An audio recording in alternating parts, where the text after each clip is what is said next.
আসসালামু আলাইকুম।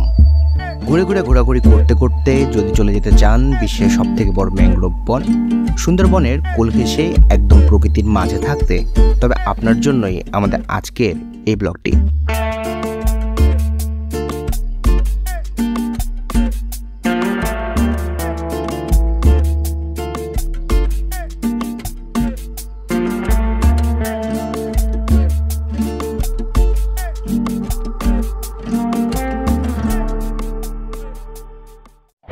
আসসালামু আলাইকুম।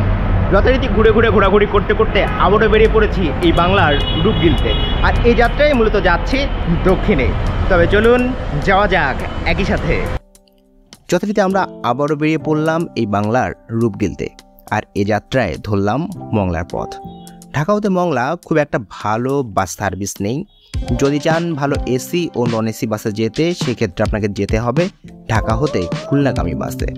আমাদের এই যাত্রার সাথেই এনা পরিবহনের ইকো ক্লাস হুন্দাই বাস। ঢাকা মিরপুর হতে পান্থপথ গুলিস্তান হয়ে যাওয়া এই বাসের ভাড়া 900 টাকা। যাত্রাপথে বিরতি সাম্পান হাইওয়ে ইন রেস্টুরেন্টে।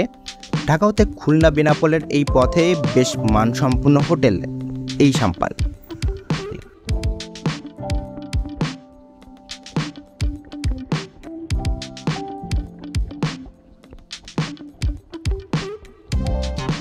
দেশবাসী, আমরা মূলত চলে আসছি কাটাখালী। আর আপনারা যদি মংলা যেতে চান, সাধারণত ঢাকা থেকে খুব একটা বাসের সার্ভিস সরাসরি মংলা পর্যন্ত নেই। এই কারণে আপনারা ব্যবহার করতে পারেন খুলনার বাসগুলো, এবং খুলনার বাসগুলোতে চড়ে যদি আপনারা মংলা যেতে চান, সেক্ষেত্রে আপনাদেরকে নামতে হবে কাটাখালী মোড়ে। এবং এই কাটাখালী মোড় থেকে আপনি যদি মংলা যেতে চান, সেক্ষেত্রে পাবেন হলো বাস আছে, নর্মাল লোকাল বাস। এছাড়াও পাবেন আপনি যদি চান প্রাইভেট কার বা মাইক্রো নিতে পারেন। আর এর বাইরে আপনার মাহিন্দ্র টাইপ এক ধরনের গাড়ি আছে, সেগুলো নিতে পারেন। এক্ষেত্রে আপনাদের ভাড়া পড়বে 500 থেকে 700 টাকার মধ্যে। খুলনার গাড়িতে মংলা যেতে চাইলে নামতে হবে আপনাদেরকে কাটাখালী মোড়ে। গাড়ি বেঁধে 2.5 থেকে 3.5 ঘন্টা লাগে মূলত গুলিস্তান হতে কাটাখালী মোড় পৌঁছতে। কাটাখালী পৌঁছেই পালা মংলা যাবার। কাটাখালী হতে মংলা প্রায় 34 কিলোমিটারের পথ, আর এই পথের দুধারেই দেখা পাবেন চিংড়ির ঘের, রামপাল বিদ্যুৎ কেন্দ্র, মংলা পোর্টের। কাটাখালী হতে প্রায় ঘন্টা কানেকের পথ এই মংলা। চলে আসছি আমরা মূলত মংলায়, আর এখন আমরা একটু অপেক্ষায় আছি আমাদের রিসোর্টের বোট আসার। আপনার প্রয়োজনীয় জিনিস ও খাবার মংলা থেকেই নিয়ে নিতে ভুলবেন না। চলে আসছে আমাদের বোট, এবার বোটে ওঠার পালা। আমরা যখন নৌকায় চড়ে বসলাম তখন দুপুর 12টা পার। এই জলপথে চলাচলের ক্ষেত্রে নদীর জোয়ার ভাটার রয়েছে বড় ভূমিকা। এই জোয়ার ভাটার উপরেই রয়েছে যাত্রাপথে কতটা সময় লাগবে আপনার সেই হিসেব।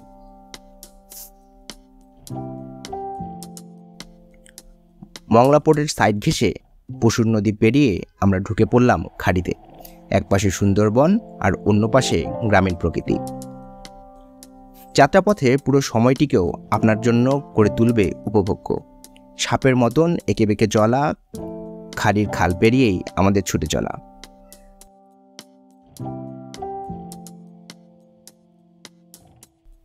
প্রায় 1.5 ঘন্টা জার্নি শেষে আমরা দেখা পেলাম আমাদের জন্য নির্ধারিত রিসোর্ট বনবিবি ফরেস্ট রিসোর্টের।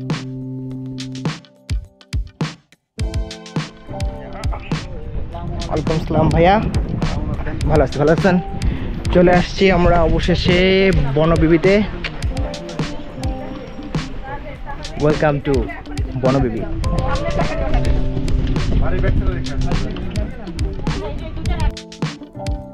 খাল ও খাড়ির মোহনায় অবস্থিত গোলপাতায় ঘেরা এই রিসোর্টের উল্টো দিকেই গভীর বন। মূলত সুন্দরবনের চাঁদপাই রেঞ্জের অন্তর্ভুক্ত এই বনাঞ্চল।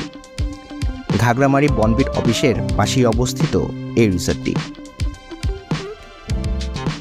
এখন ভরা জোয়ার, তাই পানির লেয়ার অনেকটাই উপরে। রিসোর্টে নেমেই প্রথমে চলে আসলো আমাদের জন্য ওয়েলকাম ড্রিঙ্কস।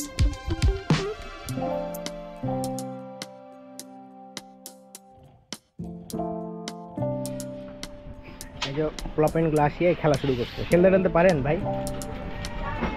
আগের মতোই জৌলস নেই। যেহেতু সকালে রওনা হয়ে আসতে আসতে খানিকটা দেরি করে ফেলেছি আমরা, তাই রুমে যাবার আগেই ফ্রেশ হয়ে বসে পড়লাম লাঞ্চে। লাঞ্চের আয়োজনে ছিল ভাত, মাছ, মুরগির মাংস, ভারী ডাল, কলা ভর্তা, টমেটো ভর্তা, সালাদ ও পানি। আমাদের জন্য এ যাত্রায় নির্ধারিত বনবিবি ফরেস্ট রিসোর্টের সবথেকে সেরা ডুপ্লেক্স কটেজটি। মিনিমাম 6 থেকে ম্যাক্সিমাম 10 জন পর্যন্ত থাকতে পাবেন এই কটেজে, যে কটেজের দ্বিতীয়তলা হতে পাবেন ভয়ঙ্কর সুন্দর এক সুন্দরবনের ভিউ। বনবিবি ফরেস্ট রিসোর্ট মূলত সুন্দরবনের বানিয়াশান্তা ইউনিয়নের চাংমারিতে অবস্থিত। বর্তমানে এই রিসোর্টে আছে 2টি প্রিমিয়াম কাপল ভিলা, 2টি প্রিমিয়াম কটেজ, একটি ডুপ্লেক্স ফ্যামিলি ভিলা, এছাড়াও রয়েছে একটি রেস্টুরেন্ট ও একটি লাইব্রেরি, একটি ডরমেটরি ও একটি ফ্যামিলি ভিলার কাজ রয়েছে চলমান। কাপল কটেজ ও ভিলাগুলোতে 2 থেকে 3 জন, ফ্যামিলি কটেজগুলোতে 4 থেকে 6 জন এবং ডরমেটরিতে 8 থেকে 10 জন থাকা যায়।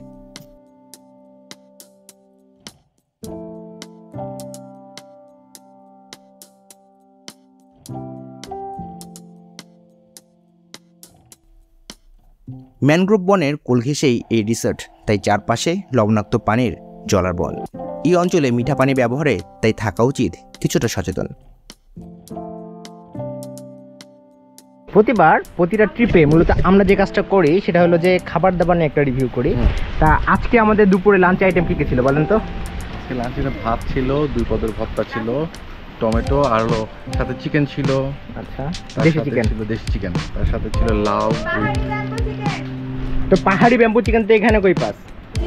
তার সাথে চিংড়ি ছিল, যেটা হলো আমরা বলি টাইগার চিংড়ি, ঠিক আছে। তারপরে একটু ছোট মাছ ছিল, আচ্ছা ছোট মাছ ভাজি করে, ছোট মাছটা বেস্ট ছিল। আচ্ছা, অ্যাজ ইউজুয়াল এখানে ঝাল যারা কম খাইতে পছন্দ করে তাদের জন্য বেস্ট। না সেক্ষেত্রে কি বিষয়টা এরকম না যে আপনার ধরেন মানে সবাই তো ঝাল বেশি খান, কম ঝালকে ধরেন বেশি ঝাল বাড়ানো সম্ভব, কিন্তু বেশি ঝালকে তো কম ঝাল বাড়ানো টাফ। মরিচ তো পাইনি, মরিচ চাইলে পাওয়া যায়, বাট ভালো ছিল, বাট খাবার দাবার ভালো ছিল। আচ্ছা, আইটেমও ভালো। টমেটো ভর্তা। তোর মতে কোন খাবারটা বেশি ভালো লাগছে? টমেটো ভর্তার মাছ। টমেটো ভর্তা আর মাছ। আর কি আইটেম ছিল? আর ছিল লাউ চিংড়ি, টাইগার প্রন, যেটা আজকে খুঁজে পাচ্ছিল না। এই যে আছে। তারপর হচ্ছে শসা ছিল, টমেটো ছিল, ডাল ছিল, ঘন ডাল ছিল, মুরগির মাংস ছিল, আর কি ছিল? পানি ছিল। একটা ভর্তাও ছিল। একটা ভর্তা ছিল, কাঁচা কলা ভর্তা, রাইট। আর সবচেয়ে বেশি হ্যাপেনিং ছিল হচ্ছে ঢোকার পরপর ওরা যে লেবু শরবতটা দেয়, ওটা অনেক মজা ছিল। ওয়েলকাম ড্রিঙ্কস, ওটা আমি আবার খাইছি। সেকেন্ড টাইম চিনি একটু কম দিছে, বাট ইটস গুড। রুমে এসেই ফ্রেশ হয়ে আবারও বেরিয়ে পড়ার প্রস্তুতি। এই যাত্রায় যাব আমরা ক্যানেল ক্রুজিংয়ে। যদিও ক্যানেল ক্রুজিং অনেকটাই ডিপেন্ড করে জোয়ার ভাটা আর বনে ঢোকার অনুমতি পাওয়ার উপরে। এখন মূলত আমরা বেরিয়ে পড়েছি আপনার ওই তথাকথিত ক্যানেল ক্রুজিং করার জন্য। কি হয়েছে, এত উত্তেজিত কেন তুই? গরম লাগতেছে না? অনেক গরম, এত গরম। মেকআপ করছেন কেন? আমি তো ভাবছি তোর একটা ব্যাক ক্যাম দিয়ে চলতেছে ভিডিও। এটা কি ফ্রন্ট ক্যাম? ইয়েস। ইয়াল্লা, আগে বলে না কেন? আমি তো ছয়টার মাধ্যমে করতেছি। গোপ্রোতে ফির ব্যাক ক্যাম ফ্রন্ট ক্যাম কি জিনিস ভাই? এইসব মানে তথ্য প্রযুক্তি সম্বন্ধে পোলাপাইনের যেসব পোলাপাইনের কোনো জ্ঞানই নেই তাদের সাথে আমি ঘোরাঘুরি করি। সুন্দরবনের নাম আসলেই চলে আসে দুটো নাম, অর্থাৎ কালুগাজী ও বনবিবি। সুন্দরবনের মানুষরা জানায় তারা কালুগাজীকে সাধক ও দরবেশ মনে করে এবং দাবি করেন যে তিনি বনে হারিয়ে যাওয়া মানুষকে পথ দেখিয়ে লোকালয়ে নিয়ে আসতেন, বাঘের মুখ থেকে বাঁচাতেন, বন্য শুকুরের আক্রমণের কবল থেকে উদ্ধার করতেন। তারা এটাও বলেন তাকে চাইলেই দেখা যায় না, তার ঘরবাড়ি কেউ দেখেনি, তবে বিপদে পড়া মানুষকে তিনি উদ্ধার করতেন। কালুগাজীকে সুন্দরবনের হিন্দু মুসলিম উভয় সম্প্রদায় বিশ্বাস করে ও মেনে চলে। কালুগাজীর মতো হিন্দু সম্প্রদায় আরেকজনের পূজা করেন, তিনি হলেন বনবিবি।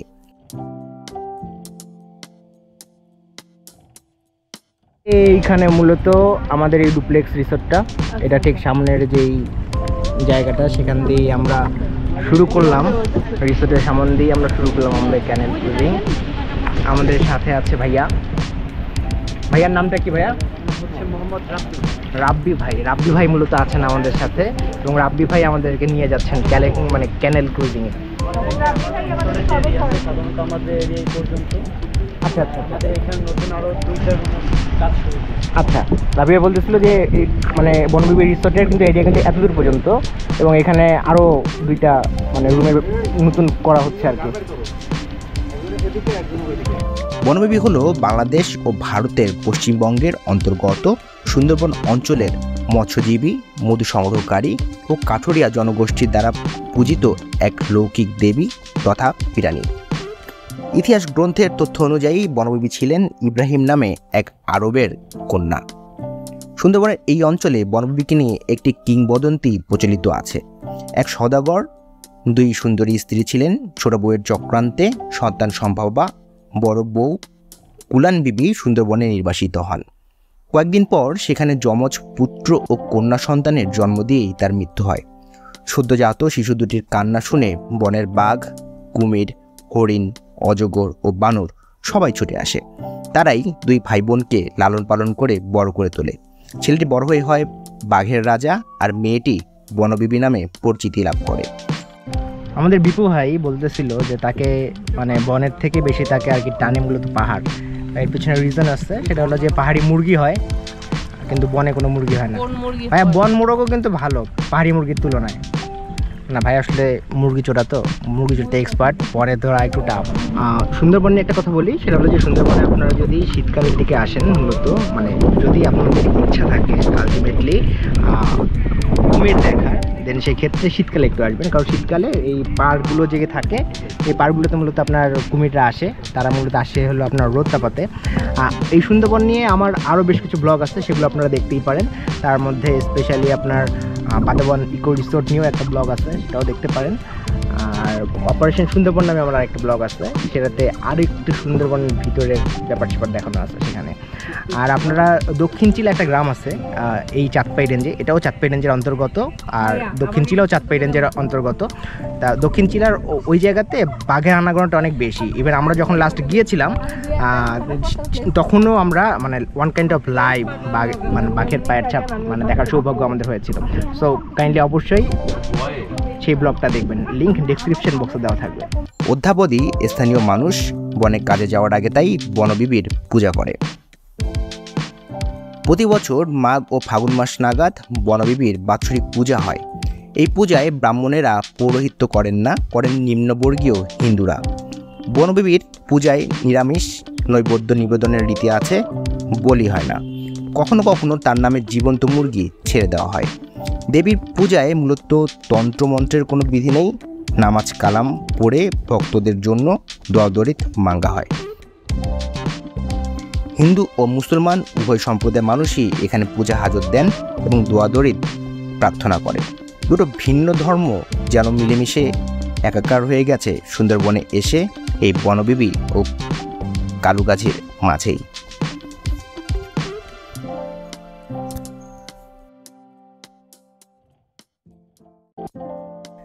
ক্যানেল ক্রুজিং শেষ করেই আবারও রিসোর্টে ফেরা পালা। সুন্দরবনের এই অংশে বিকেল শেষের সন্ধ্যাটা খুবই উপভোগ্য। এই বনবিবি রিসোর্টের যদি বলেন অন্যতম সুন্দর জিনিস কি, তবে অন্যতম সুন্দর জিনিস হলো এর বিকেল।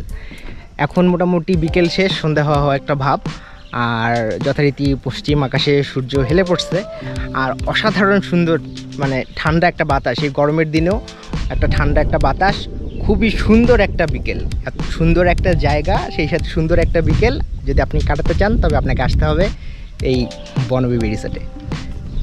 জাস্ট অস্থির।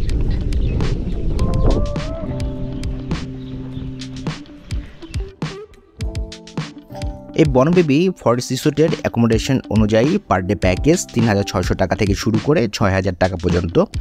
এর মধ্যে রয়েছে রিসোর্টের রুম, খাবার, pick and drop service, canal cruising এবং গরম জল ভ্রমণ। প্যাকেজ ছাড়া শুধু অ্যাকোমোডেশনের ক্ষেত্রে প্রিমিয়াম কাপল কটেজ ৫৫০০ টাকা, প্রিমিয়াম কাপল ভিলা ৭৫০০ টাকা, ডুপ্লেক্স ফ্যামিলি ভিলা ৮৫০০ টাকা, ফ্যামিলি ভিলা ৬৫০০ টাকা এবং ডরমেটরিতে পার পারসন ১৫০০ টাকা।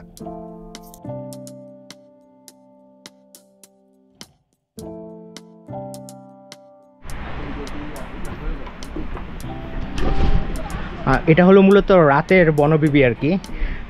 সুন্দর লাইটিংয়ের ব্যবস্থা আছে এবং রাতের রূপটা আরও অসাধারণ।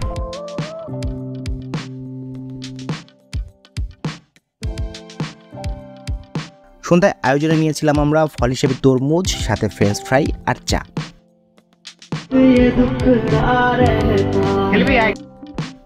ইতিমধ্যে চলে আসলো সৌরভ ভাই সহ ঘোরাঘুরিকে অনন্য উচ্চতায় নিয়ে যাওয়া কিছু অসাধারণ মানুষ। খানিক নদীর পাড়ে আড্ডা তো খানিক ক্যারাম খেলেই আমরা সবাই মিলে কাটিয়ে দিলাম আমাদের আজকের সন্ধ্যাটুকু। ভাইয়া অনুভূতি কি? এই যে রাতের বেলা খুব মজা লাগছে এখানে। খারাপ লাগতেছে। হাইটসে ঠিক আছে। যথারীতি এখানে আপনার ঘুরিং ফিরিংয়ের যে অ্যাডমিন আপনার ফাউন্ডার আপনার সৌরভ ভাই আসছিল, ইরাবতীর ফাউন্ডার যে আপু তারা আসছিল। মোটামুটি এখানকার যে রিসোর্টগুলো আছে মূলত ম্যাক্সিমাম রিসোর্টের যত ওনাররা ছিল অনেকেই আসছিল। আমাদের অস্থির একটা সন্ধ্যা কাটলো এবং আরও বেশি মজা হয়েছে আপনার ক্যারাম খেলছে অনেকদিন পর এবং আমরা হাঁটছি আর কি 15 বছর পরে খেলছি। 15 বছর, হ্যাঁ 2009 লাস্ট। জাস্ট অসাধারণ। এবং এই ক্যারাম খেলার আয়োজন কিন্তু আপনার এই বনবিবিতে আছে এবং এই রাতের বনবিবির রূপটা কিন্তু আরও অস্থির। আপনারা হয়তো এই মুহূর্তে ক্যামেরায় দেখতে পারবেন না, এইখানে একটা চাঁদ আছে, অস্থির লেভেলের একটা চাঁদ আছে আর সুন্দর লাইটিং দেখেন, ওইভাবে করে বুঝতে পারবেন না হয়তো বা গোপ্রোতে। রেডিশ চাঁদ, রাইট, জাস্ট অস্থির এবং ঠান্ডা একটা বাতাস। হ্যাঁ চলে আসছি আমরা ডিনারে। ডিনারের আয়োজন কি? বারবিকিউ চিকেন এন্ড অনেক তেলালা পরোটা, ডাল মাখনির সাথে। ও সাথে ডাল মাখনি আছে, মালটা কি আছে, ডাল মাখানি। বারবিকিউ চিকেন আছে 2 পিস, এক বসনিয়ান আনতে কিছু, সালাদ, এটা সালাদ, এটা সস, এটা ড্রিঙ্কস, তেল ছাড়া কিছু আছে বাট দেয়ার গোনা ডাল। আপনার কাছে কেমন লাগছে আপু ওভারঅল খাবার দাবার? খুবই ভালো লাগছে, খুবই ভালো লাগছে। একদম দুপুরেরটা অস্থির, রাতেরটা দুপুরের টমেটো ভর্তাটা খুবই মজা, একদম আমি ফিদা হয়ে গেছি ওটা খেয়ে। আচ্ছা ঠিক আছে, শুধু টমেটো ভর্তা খাওয়ার জন্য আমরা আবার আসবো।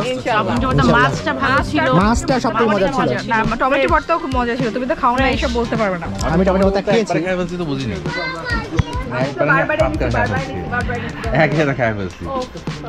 তাহলে ওভারঅল আমরা যেটা করি ম্যাক্সিমাম রিসোর্টে গেলে আমরা খাবার দাবার একটা পার্ট, সেখানে হসপিটালিটির, তাহলে এখানে মোটামুটি 10-এ কত দেওয়া যেতে পারে? আমি 8 দেব। 10-এ 8। 10-এ কত দেবেন আপনি খাবার দাবারকে? 8.6।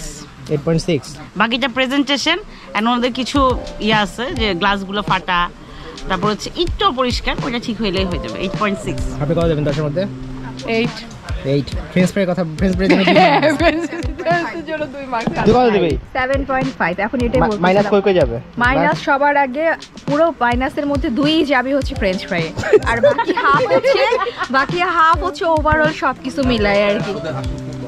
আচ্ছা এখানে কুক অসুবিধার কারণে আসলে এটা তবে ওটা ইয়ামি ছিল, মানে ওরকম পারফেক্ট হয় নাই, কিন্তু আপা অনেক ঠিক মজা আছে। পেয়েছে। হ্যাঁ আমি তখন সেই মজা নিয়ে খাইছি। তবে হচ্ছে আমার পছন্দ হইছে ওই ছেলেকে, ওই যে ওকে আমাদের ভাইয়া না, ভাই আমাদের এখানে তো ঘুরেছে। ওকে নৌকার ওকে আমি নৌকার সময় বলি কি তাই তুমি কি তখন দুপুরে লাঞ্চ দিচ্ছিলা? বলে কি হ্যাঁ। ওই মাঝি ওই লাঞ্চ দেয়, ওই আবার সন্ধ্যার নাস্তা দেয়। ভাইয়ের নামটা কি? আমার নাম হচ্ছে মোহাম্মদ রাফি। রাব্বি ভাই আমাদেরকে ঘুরাইছে, সে খুব ভালো ছেলে, অসাধারণ অসাধারণ। কাঁচামরিচও ম্যানেজ করে আনে এবং সে কাঁচামরিচের ঝাল ছিল আসলে। লেবুর শরবত দিয়েছে, যদিও পরে তাতে চিনি কম। পরে লেবু শরবতে চিনি একদমই কম হয়েছে, প্রথম দিন কিন্তু সে অ্যারেঞ্জ করে দিছে, মানে না তো বলেনি, that's the point. Yes, yes, so yes. হচ্ছে মার্কেটিং বলো সার্ভিসে বলো, এটাই মেইন ব্যাপার যে হচ্ছে আউট অফ খুবই আন্তরিক। বাউন্ডারি গিয়ে কাজ করা। Oh my, oh my. সুন্দরবনের রাতগুলো ভয়ঙ্কর সুন্দর। সামনে নদী, নদীর অপর পাশেই গভীর সুন্দরবন। গোলপাতায় ঘেরা রিসোর্টের আকাশে ধীরে ধীরে উদয় হওয়া চাঁদ, আর তার মাতাল করা জ্যোৎস্না, আর ঠান্ডা লিলুয়া বাতাস। ইট পাথরের শহরের মানুষ আমরা।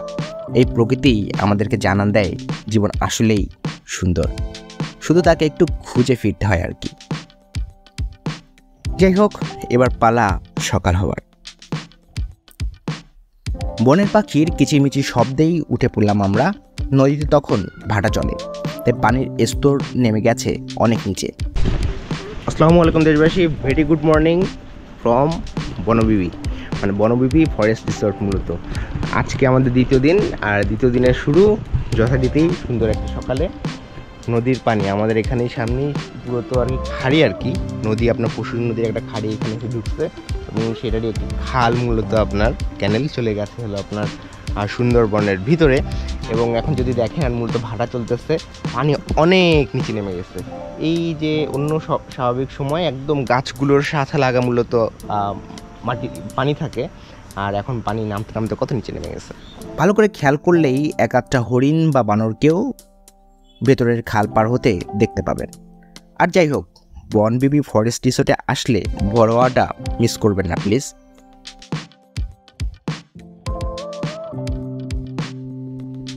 এখন সকালের ব্রেকফাস্ট আজ নিয়ে আসতে হলো আপনার ডিম, এই যে ডিম গেল কই, ডিম, খিচুড়ি, বেগুন ভাজা, একটা পেঁয়াজ মরিচের ভর্তা, সালাদ।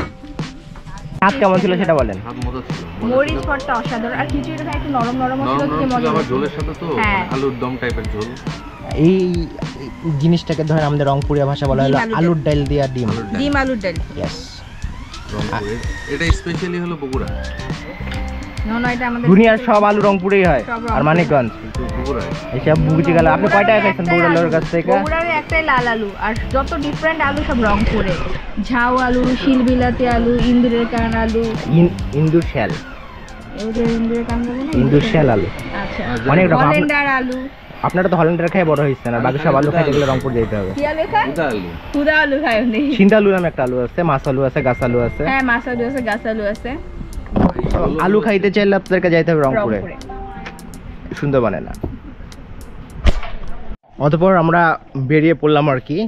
এখন আমরা মূলত এই বনবিবি থেকে চলে যাব হলো করমজলে। সেখানে একটা বন্যপ্রাণীর অভয়ারণ্য আপনার সুন্দরবনে জানেন আপনারা অনেকেই, যেখানে আপনার হরিণ প্রজনন কেন্দ্র আছে, যেখানে আপনার কুমির প্রজনন কেন্দ্র আছে। সুন্দরবনের একটা মানকি ট্রেইল বলতে একটা ট্রেইল আছে, সেগুলো ঘোরার জন্য আমরা এখন আমাদের রিসোর্ট থেকে বেরিয়ে চলে যাব। তবে চলুন যাওয়া যাক।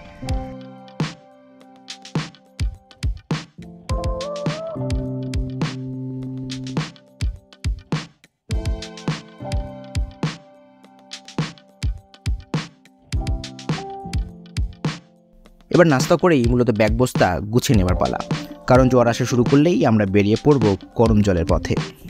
মংলা বন্দর হতে মাত্র 8 কিলোমিটার দূরে এই করমজলেই আছে হরিণ ও কুমিরের প্রজনন কেন্দ্র। সেই সাথে আছে প্রায় 1.5 কিলোমিটারের একটি ট্রেইল বনের ভিতর দিয়ে, আছে ওয়াচ টাওয়ার ও বানরের আনাগোনা। 46 টাকা প্রবেশ ফি দিয়ে ঢুকতে হবে যেখানে। আবারও চলে আসছি আমরা করমজলে। করমজল ঘুরেই মূলত পথ ধরলাম আমরা মংলার। করমজল হতে 30 মিনিটের পথ মংলা। যথারীতি মংলা হতে কাটাখালী, কাটাখালী হতে ঢাকা। যদি না এই পথে খুব বেশি জ্যামের দেখা পান, তবে রাত 8টা থেকে 10টার মাঝেই ঢাকায় থাকতে পাবেন আপনার বাসায়। আর তাই কম খরচে কম সময়ে রিল্যাক্স ট্রিপের জন্য এই বনবিবি ফরেস্ট রিসোর্ট হতে পারে একটি সেরা জায়গা। দেশবাসী, ট্যুরে যান, ট্রেকিংয়ে যান, যেখানে মন চায় যান, যেভাবে মন চায় যান, কিন্তু প্রকৃতি ও পরিবেশের ক্ষতি হয় এমন কিছুই করবেন না প্লিজ। সময় পেলেই বেরিয়ে পড়ুন, ঘুরতে থাকুন, জানতে থাকুন, জানাতে থাকুন। Keep roaming.